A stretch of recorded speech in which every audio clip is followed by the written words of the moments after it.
En el tapiz de la historia humana hay hilos de oro tejido por la fe, el engaño, la lucha y la redención. Esta es la crónica de una promesa divina heredada de un padre a un hijo y de dos hermanos cuya rivalidad daría a luz a una nación. Es la saga de Isaac, el hijo del milagro, y de Jacob, el suplantador que luchó con Dios y prevaleció. Todo comenzó con una risa de incredulidad. Abraham, un anciano de 100 años, y su esposa Sara, de 90, recibieron la promesa de un hijo. Contra toda lógica y naturaleza, la promesa se cumplió. Sara dio a luz a un niño, y lo llamaron Isaac, que significa él ríe. Isaac creció bajo la sombra de la gran promesa de Dios a su padre, que de su descendencia nacería una gran nación. Pero la fe de Abraham sería probada de la manera más desgarradora. Dios le ordenó: toma ahora a tu hijo, tu único, a quien amas, a Isaac, y ofrécelo en holocausto. Al amanecer, sin decir palabra a Sara, Abraham partió con Isaac y 2 siervos hacia la tierra de Moriah. El viaje de 3 días fue un silencio pesado, cargado de un propósito incomprensible. En el camino, la inocencia de Isaac rompió el silencio. «Padre mío», dijo, «tenemos el fuego y la leña, pero ¿dónde está el cordero para el holocausto?». Con el corazón roto, Abraham respondió: «Dios proveerá para sí el cordero, hijo mío». En la cima de la montaña, Abraham construyó un altar. La confusión en el rostro de Isaac se convirtió en miedo al comprender la terrible verdad. Ató a su amado hijo y lo puso sobre la leña. La obediencia y el dolor luchaban en el alma del patriarca Pontotalía. Levantó el cuchillo, su mano suspendida en el aire. Un instante eterno entre la fe y la tragedia. «¡Abraham! ¡Abraham!», gritó una voz celestial. «No extiendas tu mano sobre el muchacho». La prueba había terminado. Atrapado en un zarzal cercano, un carnero esperaba. Dios había provisto. La fe de Abraham fue contada como justicia y la promesa fue reafirmada. Años después, tras la muerte de Sara, Abraham decidió buscar una esposa para Isaac, no de entre los cananeos, sino de su propia parentela en Mesopotamia. Su siervo, Eliezer, partió con 10 camellos cargados de regalos, orando a Dios por una señal clara para encontrar a la mujer adecuada. Al llegar a un pozo en la ciudad de Nacor, Eliezer oró: «Que la doncella a la que pida agua y ofrezca también a mis camellos, sea ella la elegida». Antes de que terminara de orar, una hermosa joven llamada Rebeca se acercó al pozo con un cántaro sobre su hombro. Eliezer le pidió de beber. Ella no solo le dio agua, sino que, con un espíritu generoso, se ofreció a sacar agua para todos sus camellos. Era la señal. Asombrado por la respuesta divina, Eliezer le regaló un pendiente de oro y 2 brazaletes, y le preguntó por su familia. Descubrió que era nieta de Nacor, el hermano de Abraham. El plan de Dios se revelaba con una perfección asombrosa. A la mañana siguiente, cuando le preguntaron a Rebeca si iría con aquel hombre para casarse con un desconocido, ella respondió con valentía: «Sí, iré». Mientras tanto, en Canaán, Isaac, ya un hombre de 40 años, meditaba en el campo al atardecer. A lo lejos, vio acercarse los camellos. Rebeca, al ver a Isaac, se cubrió el rostro con un velo, una señal de modestia y respeto. Isaac tomó a Rebeca por esposa. La amó profundamente, y ella fue su consuelo tras la muerte de su madre. Pero Rebeca era estéril. Durante 20 años, Isaac oró a Dios por su esposa, demostrando la misma paciencia y fe que su padre. Finalmente, Dios escuchó sus oraciones. Rebeca concibió, pero su embarazo fue tumultuoso. 2 naciones luchaban en su vientre. Dios le reveló: dos pueblos se separarán desde tus entrañas. Un pueblo será más fuerte que el otro, y el mayor servirá al menor. Dio a luz a gemelos. El primero nació rojizo y velludo, y lo llamaron Esaú. Inmediatamente después nació su hermano, agarrado del talón de Esaú. Lo llamaron Jacob, que significa el que suplanta. Los niños crecieron con naturalezas opuestas. Esaú se convirtió en un cazador experto, un hombre de campo, rudo y directo. Jacob, en cambio, era un hombre tranquilo, que prefería quedarse en las tiendas, de mente astuta y reflexiva. Isaac amaba a Esaú por la carne de caza que le traía, pero Rebeca amaba a Jacob. La división en el vientre se convirtió en una división en el hogar. Un día, Esaú regresó del campo, exhausto y hambriento. Vio que Jacob había preparado un guiso de lentejas rojas. «Dame de comer de ese guiso rojo que estoy muriendo», suplicó Esaú. Jacob vio su oportunidad. «Véndeme hoy tu primogenitura», respondió Jacob. La primogenitura era un derecho sagrado que otorgaba el doble de la herencia y el liderazgo de la familia. Esaú, despreciando su derecho de nacimiento por un impulso momentáneo, aceptó. «Estoy a punto de morir. ¿De qué me sirve la primogenitura?» Así, por un plato de lentejas, Esaú vendió su herencia. Comió, bebió, se levantó y se fue, sellando su destino con indiferencia. Pasaron los años. Isaac envejeció y sus ojos se debilitaron hasta el punto de la ceguera. Sintiendo que su fin estaba cerca, decidió dar su bendición patriarcal a Esaú. «Ve a cazar para mí», le dijo a su hijo mayor, «y prepárame un guiso sabroso como a mí me gusta, para que mi alma te bendiga antes de que muera». Rebeca escuchó la conversación y urdió un plan para que Jacob, su favorito, robara la bendición. La profecía debía cumplirse. Le ordenó a Jacob que trajera 2 cabritos del rebaño para que ella pudiera preparar el plato favorito de Isaac. Jacob temía ser descubierto.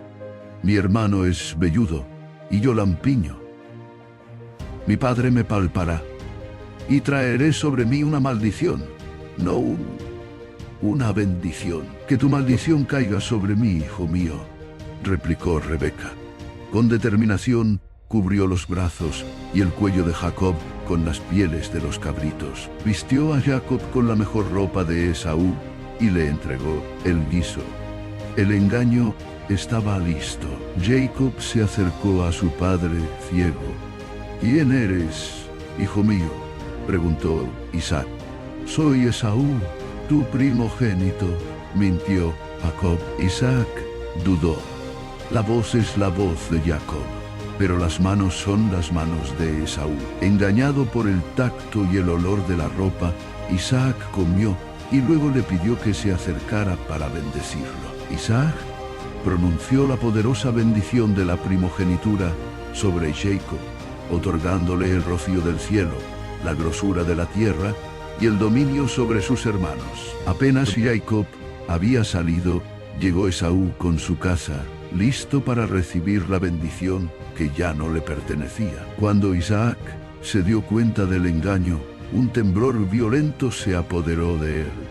«¿Quién fue el que vino y me trajo caza? Yo lo bendije y será bendito». Esaú lanzó un grito amargo y desesperado. «Bendíceme también a mí, padre mío». Pero era demasiado tarde.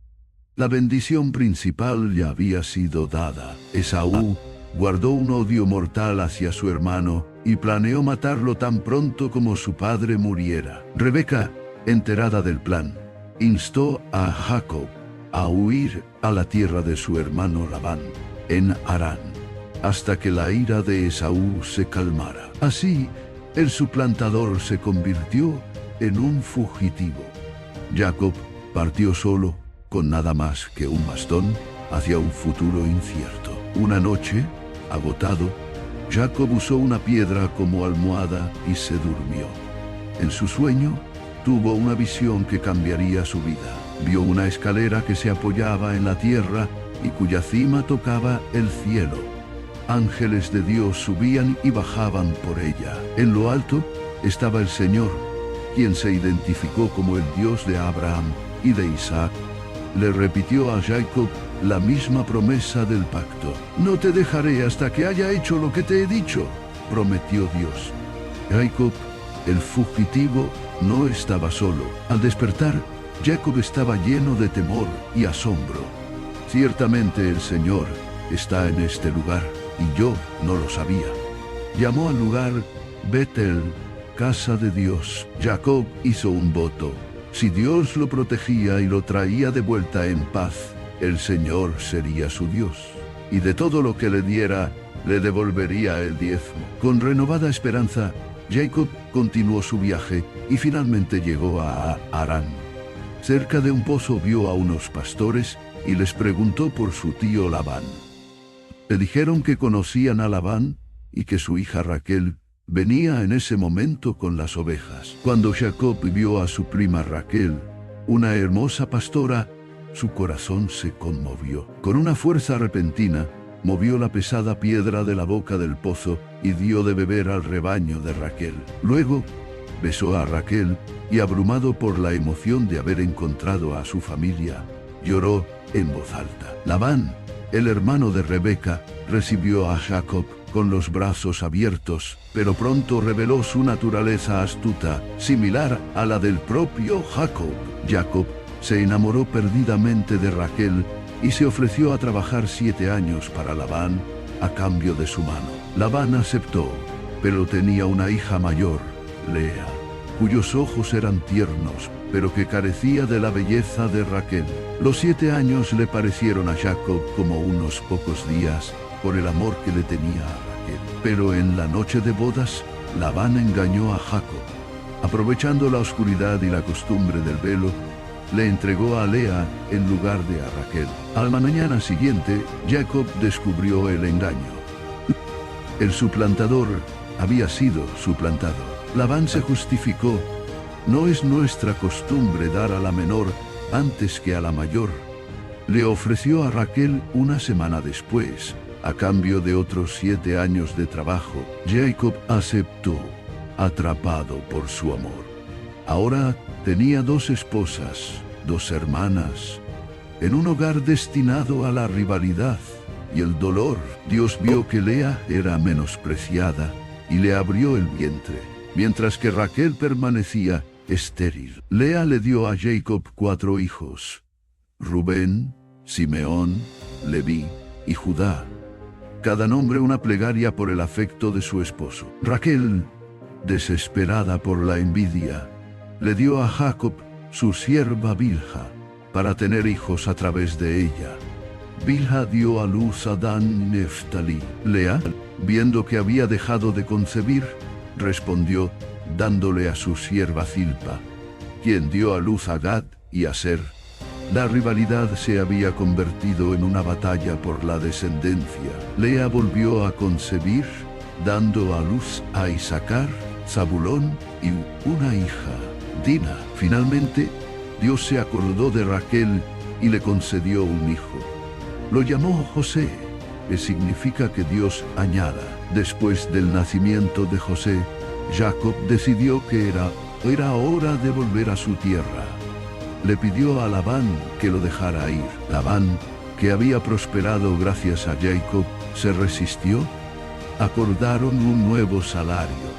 Jacob se quedaría con todas las ovejas y cabras manchadas, moteadas o de color oscuro del rebaño. Usando una astuta técnica de cría selectiva, Jacob se aseguró de que los animales más fuertes se aparearan para producir descendencia manchada. Su riqueza creció exponencialmente. Los hijos de Labán se volvieron envidiosos. «Jacob ha tomado todo lo que era de nuestro padre», murmuraban. La tensión creció. Dios le dijo a Jacob: «Vuelve a la tierra de tus padres, que yo estaré contigo». Jacob preparó en secreto a su familia para la huida. Mientras Labán estaba fuera, Jacob reunió a sus esposas, hijos y todos sus rebaños, y huyó hacia Canaán. Raquel, sin que Jacob lo supiera, robó los ídolos domésticos de su padre, creyendo quizás que le daban derecho a la herencia. Labán, furioso, persiguió a Jacob y lo alcanzó después de 7 días. Lo acusó de robarle a sus hijas y a sus dioses. Jacob, ignorante del robo, negó la acusación y permitió que Labán registrara el campamento. Raquel escondió los ídolos en la montura de su camello y se sentó sobre ellos, excusándose de no poder levantarse. Labán no encontró nada. Finalmente, Jacob y Labán hicieron un pacto de paz, levantando un montón de piedras como testimonio. Se despidieron y Jacob nunca más volvería a ver a Harán. Pero un temor mayor se cernía sobre Jacob, el reencuentro con Esaú.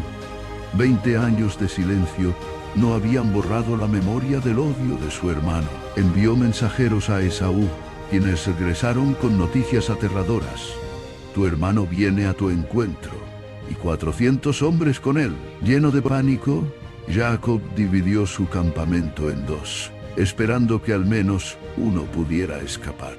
Luego, oró a Dios con una humildad que nunca antes había mostrado. Preparó un generoso regalo para apaciguar a Esaú: rebaños de cabras, ovejas, camellos y asnos, enviados en oleadas para ablandar el corazón de su hermano.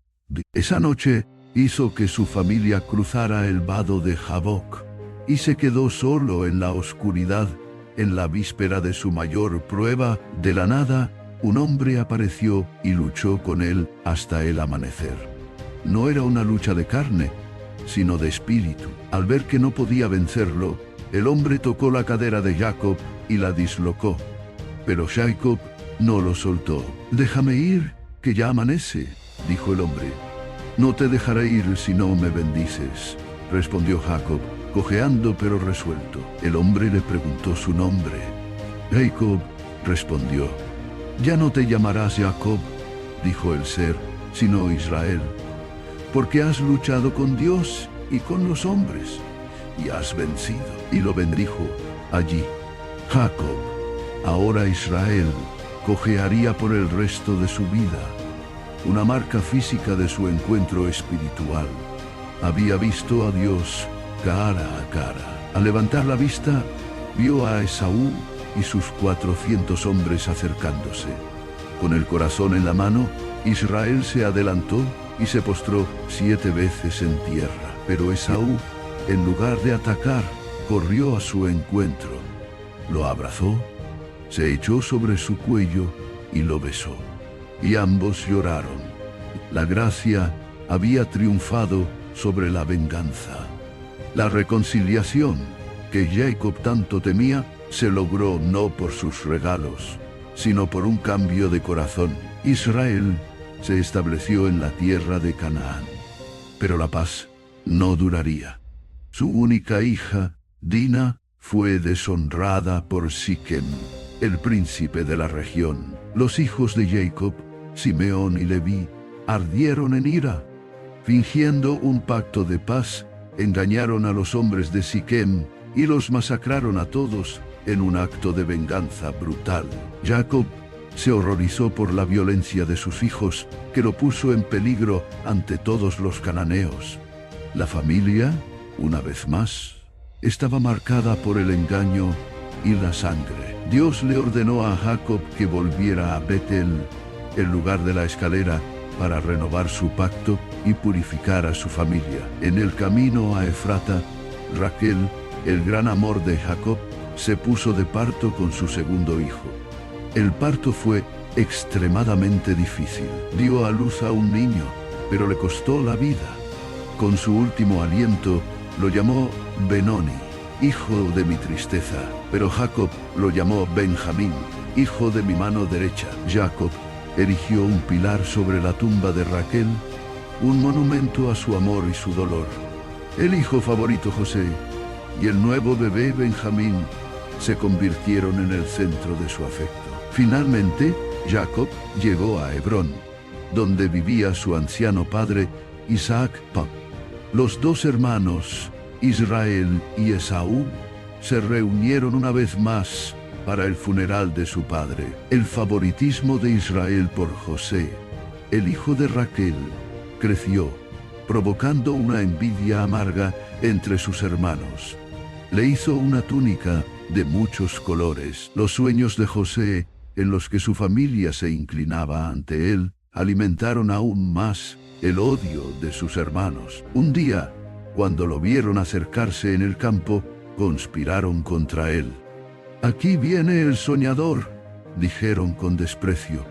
«Matémoslo». Lo arrojaron a una cisterna vacía.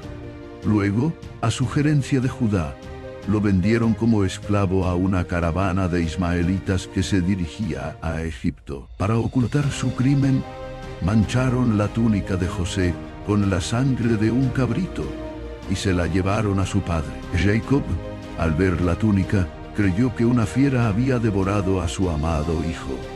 Su dolor fue inconsolable, un luto que duraría décadas. Años más tarde, una hambruna severa obligó a los hijos de Israel a viajar a Egipto en busca de grano, donde sin saberlo se encontrarían con su hermano perdido, José, ahora un poderoso gobernador. Después de una serie de pruebas, José se reveló a sus hermanos.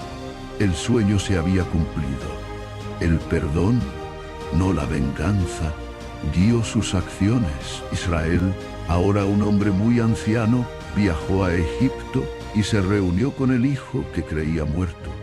El ciclo de dolor se cerró con una alegría indescriptible. En su lecho de muerte, Israel bendijo a sus 12 hijos, los progenitores de las 12 tribus de Israel. Al que luchó, engañó y perseveró, se le confió la promesa de una nación. Murió en paz y fue enterrado con sus padres en la tierra prometida. La vida de Isaac y Jacob es un testimonio de la compleja danza entre la soberanía divina y la falibilidad humana. De la risa de un milagro a la lucha en la oscuridad, de un engaño por una bendición a la formación de una nación. Su legado no es de perfección, sino de perseverancia. La historia de cómo Dios teje sus propósitos más grandes a través de los hilos enredados y rotos de vidas imperfectas.